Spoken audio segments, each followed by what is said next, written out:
పోలిపాడ్యమి కార్తీక అమావాస్య మర్నాడు వచ్చే రోజుని పోలిపాడ్యమి అంటారు. ఈ రోజు నుండి మార్గశిర మాసం ప్రారంభమవుతుంది. కార్తీక మాసం శివుడిని పూజిస్తే మార్గశిర మాసంలో విష్ణుమూర్తిని పూజిస్తారు. కార్తీక మాసం పూర్తి కాగానే మనకు గుర్తొచ్చే కథ ఏంటంటే పోలి స్వర్గం. ఇంతకీ ఆవిడ ఎవరు, ఎందుకు ఆమెను పూజిస్తారు అంటే దీనికి చాలా ఆసక్తికరమైన కథలు చెప్తూ ఉంటారు. ఇది అసలు సిసలైన తెలుగువారి ఆచారం కూడాను. ఒక ఊరిలో ఒక ఉమ్మడి కుటుంబం ఉండేది. ఆ కుటుంబంలో 5 కొడుకులు కోడళ్ళు ఉండేవారు. అందరిలోకెల్లా చిన్న కోడలైన పోలి అనే మహిళకు చిన్ననాటి నుండి పూజలన్నా వ్రతాలన్నా చాలా ఆసక్తి. కానీ ఆమె చూస్తే అత్తగారికి అస్సలిష్టం ఉండేది కాదు.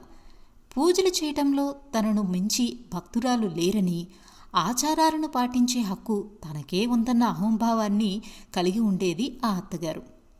కార్తీక మాసంలో చిన్న కోడలు మినహా మిగతా కోడలందరినీ తీసుకుని నదికి వెళ్ళేది అత్తగారు. అక్కడ కోడలతో కలిసి నదీ స్నానం చేసి దీపాలు వెలిగించి తిరిగి ఇంటికి వచ్చేది.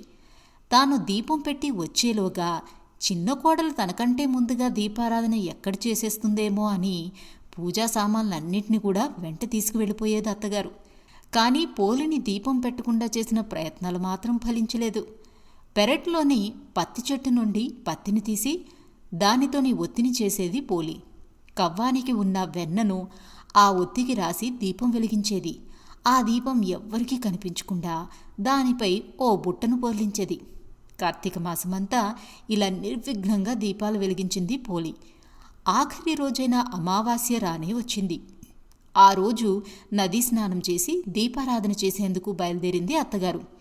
వెళ్తూ వెళ్తూ పోలీకి ఎక్కడలేని పనులన్నీ కూడా చెప్పేసి దీపాలు పెట్టే తీరికే లేకుండా చేసింది. కానీ పోలి ఎప్పట్లాగే ఇంటి పనులన్నీ ముగించుకొని దీపాన్ని వెలిగించింది. ఎన్ని ఆటంకాలు ఎదురైనా నిర్మలమైన భక్తితో అందుబాటులో ఉన్న పూజా సామగ్రితో తనను పూజించిన పోలి భక్తికి మెచ్చి పుష్పక విమానాన్ని పంపుతారు దేవతలు. ఊరి జనమంతా చూస్తుండగానే పోలి స్వర్గానికి వెళ్లేందుకు ఆ విమానంలో ఎక్కుతుంది.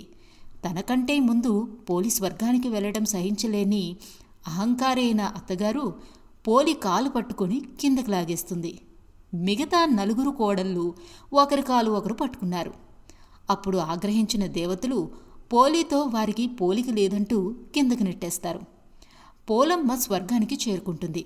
అందుకే మార్గశిర పాడ్యమి నాడు అరటి డొప్పలలో దీపాలు వెలిగించి పోలిని స్వర్గానికి పంపుతూ నీటిలో వదులుతారు. అలాగే తమకు పసుపు కుంకుమలు ఇవ్వాలని, తమకీ స్వర్గప్రాప్తి కలగాలని కోరుకుంటారు. ఇది పోలిపాడ్యమి వెనుకున్న నిజమైన కథ.